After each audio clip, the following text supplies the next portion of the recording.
ಇವತ್ತಿನ ವಿಡಿಯೋದಲ್ಲಿ ಒಂದು ಕ್ವಿಕ್ಕಾಗಿ 5 ನಿಮಿಷದಲ್ಲಿ ಒಂದು ಬ್ರೆಡ್ ಟೋಸ್ಟ್ ಅಥವಾ ಸ್ಯಾಂಡ್ವಿಚ್ ಯಾವ ರೀತಿ ಮಾಡ್ಕೋಬಹುದು ಅಂತ ತಿಳಿಸ್ಕೊಡ್ತೀನಿ. ಎಲ್ರಿಗೂ ನಮಸ್ತೆ, ನಾನು ಸುಪ್ರೀತಾ ಶೆಟ್ಟಿ. ವೆಲ್ಕಮ್ ಟು ಸ್ವಾದ. ಮೊದಲಿಗೆ 1 ಕಪ್ಪಷ್ಟು ಸಣ್ಣದಾಗಿ ಹೆಚ್ಚಿರುವಂಥ ಈರುಳ್ಳಿ ತೊಗೊಂಡಿದ್ದೀನಿ. 1 ಕಪ್ಪಷ್ಟು ಸಣ್ಣದಾಗಿ ಹೆಚ್ಚಿರುವಂಥ ಟೊಮೆಟೊ, 1 ಟೇಬಲ್ ಸ್ಪೂನಷ್ಟು ಸಣ್ಣದಾಗಿ ಹೆಚ್ಚಿರುವಂಥ ಹಸಿಮೆಣಸು, 1 ಟೀ ಸ್ಪೂನಷ್ಟು ಕೆಂಪು ಮೆಣಸಿನ ಪುಡಿ, ನಂತರ ರುಚಿಗೆ ತಕ್ಕಷ್ಟು ಉಪ್ಪು, ನಂತರ ಸ್ವಲ್ಪ ಕೊತ್ತಂಬರಿ ಸೊಪ್ಪನ್ನು ಹಾಕ್ಕೊಂಡಿದ್ದೀನಿ.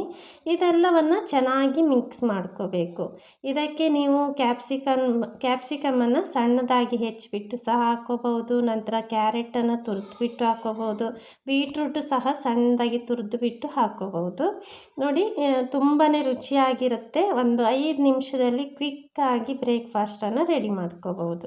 ಮಸಾಲೆ ರೆಡಿ ಮಾಡಿಕೊಂಡೆ. ನಂತರ ತವಾನ ಮೀಡಿಯಮ್ ಫ್ಲೇಮಲ್ಲಿ ಬಿಸಿ ಮಾಡಿಕೊಂಡು 1 ಟೀ ಸ್ಪೂನಷ್ಟು ತುಪ್ಪ ಹಾಕ್ಕೊಂಡಿದ್ದೀನಿ ನಾನು. ನಂತರ ಬ್ರೆಡ್ಡನ್ನು ಇಟ್ಬಿಟ್ಟು ಅದರ ಮೇಲೆ ಮಸಾಲೆಯನ್ನು ರೆಡಿ ಮಾಡ್ಕೊಂಡಿದ್ನಲ್ಲ ಅದನ್ನು ಸ್ಪ್ರೆಡ್ ಮಾಡ್ಕೊತಾ ಇದ್ದೀನಿ. ಅದ್ರ ಮೇಲೆ ಇನ್ನೊಂದು ಬ್ರೆಡ್ಡನ್ನು ಇಡ್ತೀನಿ. ಎರಡೂ ಕಡೆ ಕೆಂಪು ರೋಸ್ಟ್ ಆಗುವಷ್ಟು ಮಾಡ್ಕೋಬೇಕು. ನೋಡಿ, ಮೇಲ್ಗಡೆಯಿಂದ 1 ಟೀ ಸ್ಪೂನಷ್ಟು ತುಪ್ಪ ಅಥವಾ ಎಣ್ಣೆ ಅಥವಾ ಬೆಣ್ಣೆಯನ್ನು ಸಹ ಹಾಕ್ಕೋಬಹುದು. ನೋಡಿ, ನಾನಿಲ್ಲಿ ತುಪ್ಪವನ್ನು ಹಾಕ್ಕೊಂಡಿದ್ದೀನಿ. ಎರಡೂ ಕಡೆ ಸ್ವಲ್ಪ ಕೆಂಪು ಬಣ್ಣ ಬರೋ ತನಕ ರೋಸ್ಟ್ ಮಾಡ್ಕೋಬೇಕು. ಒಂದು 5 ನಿಮಿಷದಲ್ಲಿ ಮಾಡ್ಕೋಬಹುದಾದಂಥ ಒಂದು ಬ್ರೇಕ್ಫಾಸ್ಟ್ ರೆಸಿಪಿ. ಎರಡೂ ಕಡೆ ಕೆಂಪು ಬಣ್ಣ ಬಂದ ತಕ್ಷಣ ಅದನ್ನು ತೆಗೆದುಬಿಟ್ಟು ಸರ್ವ್ ಮಾಡಿ. ಯಾವುದಾದ್ರು ಸಾಸ್ ಜೊತೆ ಸರ್ವ್ ಮಾಡಿ. ತುಂಬಾ ರುಚಿಯಾಗಿರುತ್ತೆ. ಕ್ವಿಕ್ಕಾಗಿ ಒಂದು ಬ್ರೇಕ್ಫಾಸ್ಟ್ ರೆಸಿಪಿನ ತಯಾರು ಮಾಡ್ಕೊಂಡಿದ್ದೀನಿ. ಇದನ್ನು ಮಧ್ಯದಲ್ಲಿ ಕಟ್ ಮಾಡಿಬಿಟ್ಟು ಸರ್ವ್ ಮಾಡಿ. ತುಂಬಾ ರುಚಿಯಾಗಿರುತ್ತೆ. ತುಂಬ ಸುಲಭವಾಗಿ ಮಾಡ್ಕೋಬಹುದು. ಮಕ್ಕಳು ಸ್ಕೂಲಿಂದ ಬಂದಾಗ ಏನಾದರೂ ಕೇಳಿದಾಗ ಇದನ್ನು 5 ನಿಮಿಷದಲ್ಲಿ ಮಾಡಿಕೊಡ್ಬೋದು.